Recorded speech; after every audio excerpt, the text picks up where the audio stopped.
these characters, and that you just and this guy was this is the human fly. This guy was known as the human fly. You got Wow. to love a guy known as the human fly. He was his name. This is 1943. His name was Carl Hopper. He's 22 years old. He's a bandit, a kidnapping suspect, and he made an escape from the Hall of Justice, which is where I volunteer now. The Hall of Justice, because there used to be a jail in the top floors. There was a women's part of the jail and a men's part of the jail, and so that's where they used to hold county prisoners. So he managed to make an escape from it. And because he was so agile, he did, because some people had tried to escape from the Hall of Justice jail before and they died in the attempt, but not Carl. He made it. So they called him the human fly. And police hunted for the fly for several days, and he surfaced in a shoe store on West Lawson, and he'd entered the store and he simulated a gun.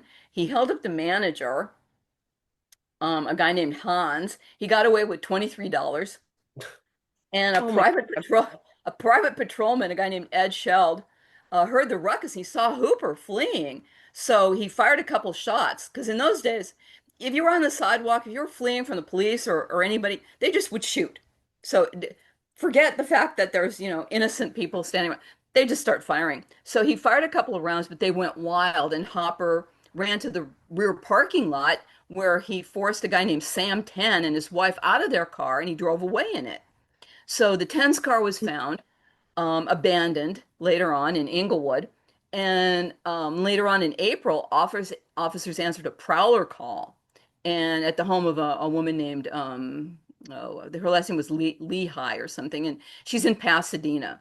And a patrolman, Gerald Wilson, noticed Hopper, and he was limping along the street about a block away from this incident. And Wilson thought, yeah, he thought at first the limping guy thought maybe he's drunk, because he's kind of weaving and bobbing. And so he approached him cautiously, and he took him into custody for public intoxication. But when he was driving to the Pasadena police station, Hopper attacked Wilson in the neck. He took the broadcasting microphone from the car just because he could. He wasn't going to call anyone, and he jumped out. So Wilson gave chase. He caught up with Hopper, and Hopper struggled, but Wilson subdued him and got him into the station. So Hopper wouldn't say who he was. He wouldn't talk. And then they confronted him with his fingerprint records and his photo in a police bulletin.